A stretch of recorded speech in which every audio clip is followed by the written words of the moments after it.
C'est un véritable coup de tonnerre qui a retenti entre les murs dorés de Buckingham, provoqué par une décision totalement imprévisible du prince William.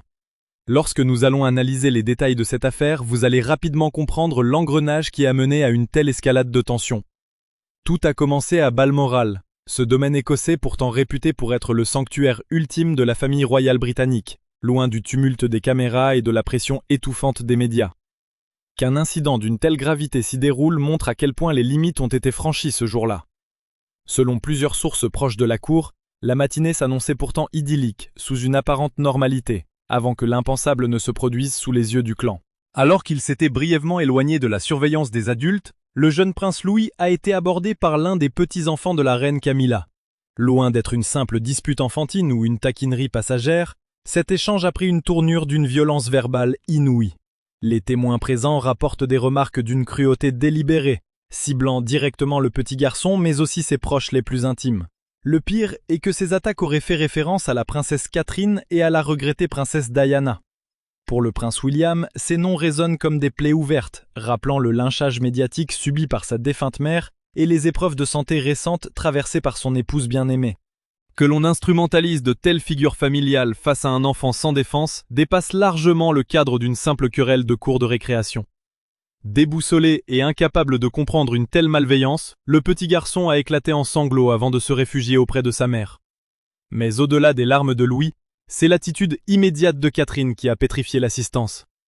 Elle n'a ni crié, ni versé une larme, restant d'un calme glacial et d'une immobilité presque spectrale. Les observateurs de la scène ont immédiatement compris que ce silence n'avait rien d'une capitulation. C'était la manifestation d'une colère noire, un instant de maîtrise absolue, où chaque décision future est pesée au milligramme près. Autour de la princesse, le personnel a tout de suite senti la tension devenir électrique et irrespirable. Son visage affichait une expression d'une détermination si froide qu'elle a mis tout le monde mal à l'aise, signalant que l'affaire ne resterait pas sans suite. Dès que le couple s'est retrouvé à l'abri des regards indiscrets en fin de journée, Catherine a exposé la situation à son époux de façon implacable. Pas de cris, mais une mise au point solennelle et lourde de sens où elle a évoqué la mémoire de Diana. Elle a rappelé comment la couronne avait été incapable de protéger sa mère des blessures psychologiques et du harcèlement constant. Son message était clair, elle refusait que leurs propres enfants ne subissent le même sort historique. Hors de question pour elle de laisser George, Charlotte et Louis sombrer dans les mêmes tourments affectifs qui ont brisé la jeunesse de leur père. Cet avertissement a résonné douloureusement chez le prince héritier, lui qui connaît trop bien les ravages psychologiques de la vie de palais. Orphelin dès l'adolescence, contraint d'exposer son deuil sous les projecteurs du monde entier, il s'efforce depuis des années d'offrir une éducation différente à sa progéniture. Son ambition a toujours été de bâtir un foyer protecteur où la vulnérabilité n'est pas synonyme de faiblesse. Cette cause lui tient tant à cœur qu'il en a fait son combat public à travers la défense de la santé mentale, un principe qui dicte au quotidien chacun de ses choix éducatifs.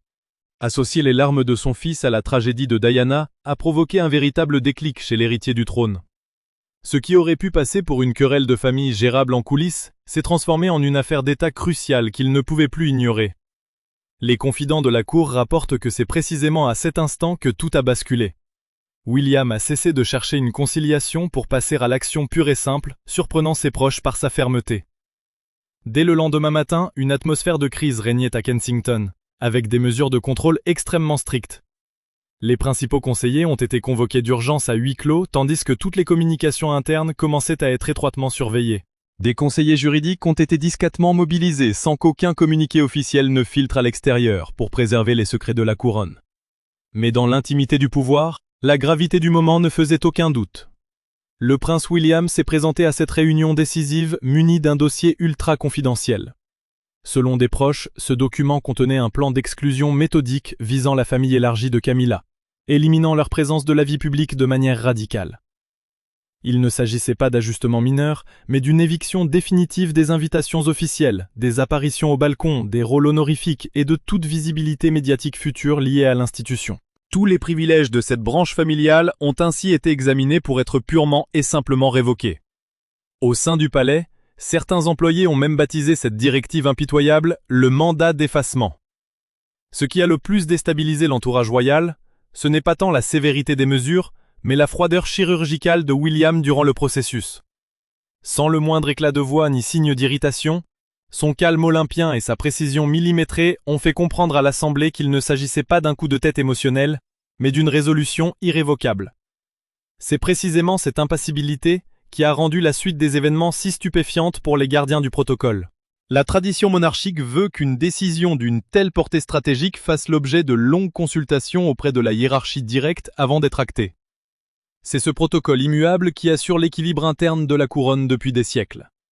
Pourtant, le prince héritier, formé toute sa vie à respecter ce moule, a choisi d'outrepasser totalement l'autorité paternelle.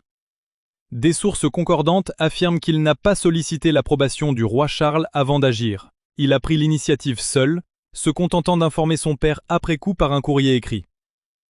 Si le ton de la lettre est resté courtois et dénué d'agressivité, sa portée politique n'en demeurait pas moins une déclaration de pouvoir sans appel. Le souverain n'était aucunement invité à donner son avis ou à proposer des ajustements, la décision étant déjà exécutoire au moment de la réception du pli. Pour les hauts dignitaires de la cour habitués à une obéissance aveugle au protocole, cette audace a provoqué une immense stupeur. Il n'y avait là aucun scandale public, mais une redoutable démonstration de force qui redéfinissait la posture de l'héritier.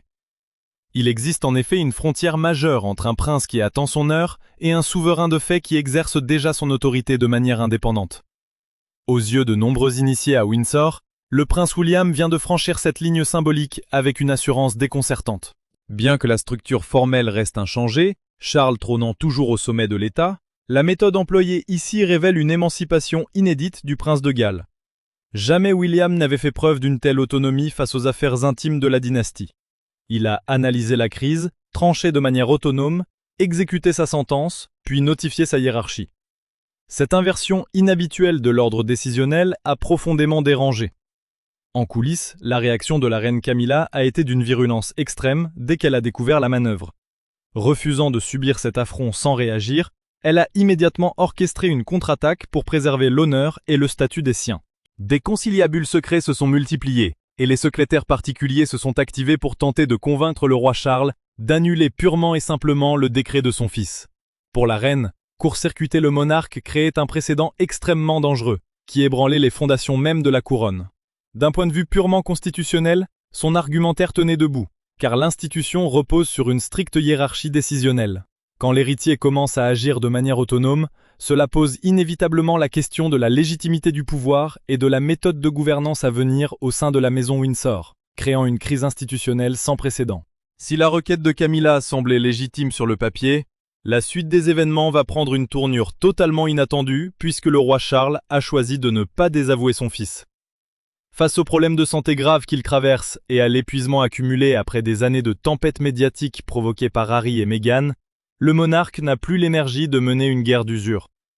Épuisé physiquement et mentalement, il semble vouloir déléguer la gestion des conflits majeurs. En refusant d'intervenir, il acte de manière tacite le transfert du pouvoir exécutif réel vers le prince de Galles, ouvrant ainsi la voie à une nouvelle ère pour la monarchie moderne. Au-delà d'une simple fatigue, nous comprenons aujourd'hui que Charles a fait un calcul bien plus stratégique. Il a compris que le cœur du pouvoir s'était déplacé depuis un moment déjà. Le prince William et Catherine ont construit une relation d'une sincérité rare avec le public. Leur popularité est solide, leur image est stable, et le lien émotionnel qu'ils partagent avec la foule ne cesse de grandir. L'influence accumulée par la famille de Camilla ne reposait pas sur de telles fondations populaires. Face au choix difficile entre défendre une structure vieillissante et soutenir la vision moderne de son fils, le roi a préféré s'effacer. Ce geste discret a envoyé un signal fort au sein du palais, poussant les courtisans à ajuster rapidement leur loyauté. Dans les coulisses de la monarchie, les employés possèdent un instinct redoutable pour repérer où se concentre le véritable pouvoir. Très vite, ils ont commencé à se tourner vers la maison de William et Catherine, un mouvement d'une ampleur inédite. Ce changement est loin d'être anodin. Dans cet univers, la proximité avec les futurs souverains n'est pas qu'un symbole, elle détermine l'accès au secret, la fluidité de la communication et le processus de décision au quotidien. Quand les équipes de l'ombre modifient ainsi leurs priorités de travail, cela traduit un bouleversement majeur dans le fonctionnement de la couronne, même si rien n'est annoncé officiellement. Pour les proches de Camilla, habitués à occuper le devant de la scène, la réalité est devenue bien plus froide.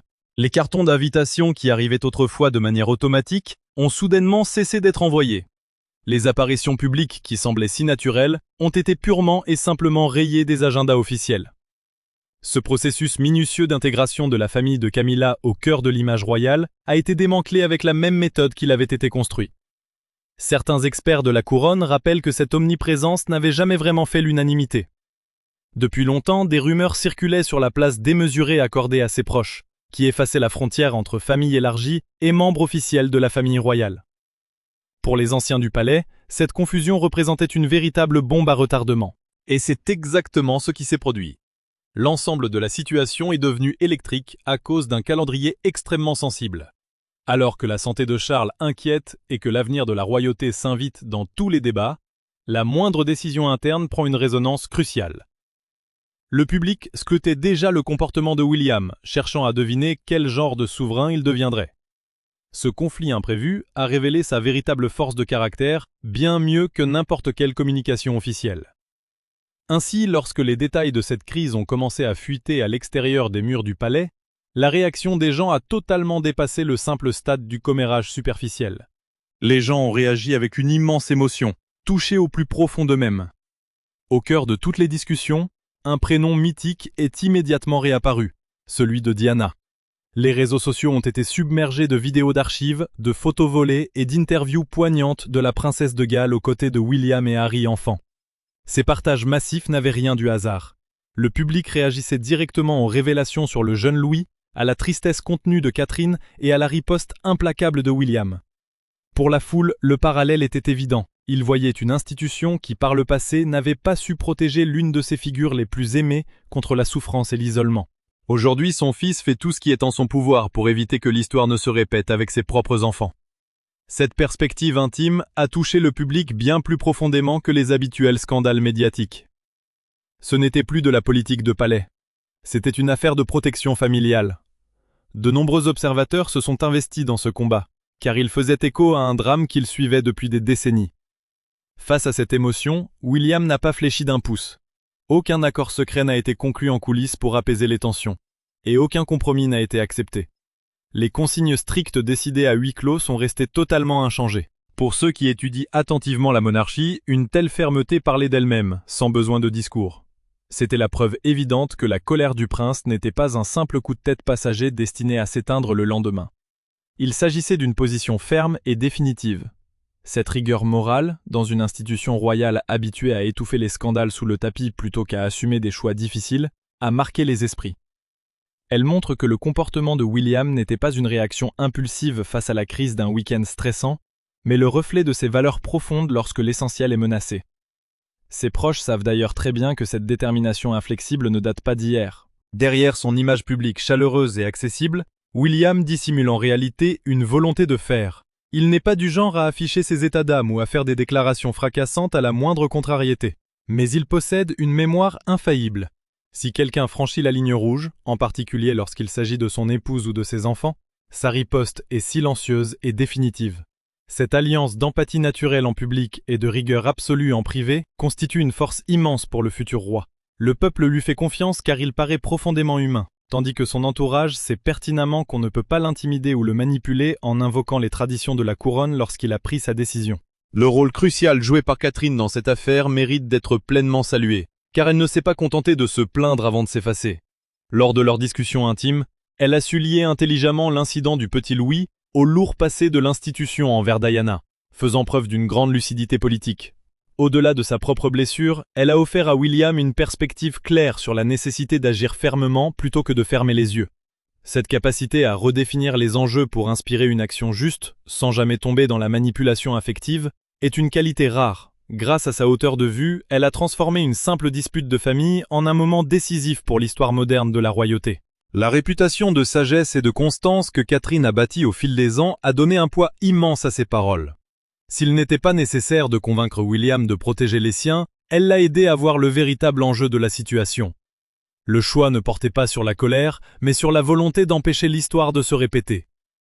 Alors que les esprits s'apaisaient, cette affaire a révélé le nouveau visage de la couronne. Ce qui s'est produit à Balmoral a dépassé la simple querelle de famille pour annoncer un changement d'air. Le fait que le roi Charles choisisse de s'effacer devant son fils et que les employés modifient leurs allégeances en sont les symboles les plus éclatants.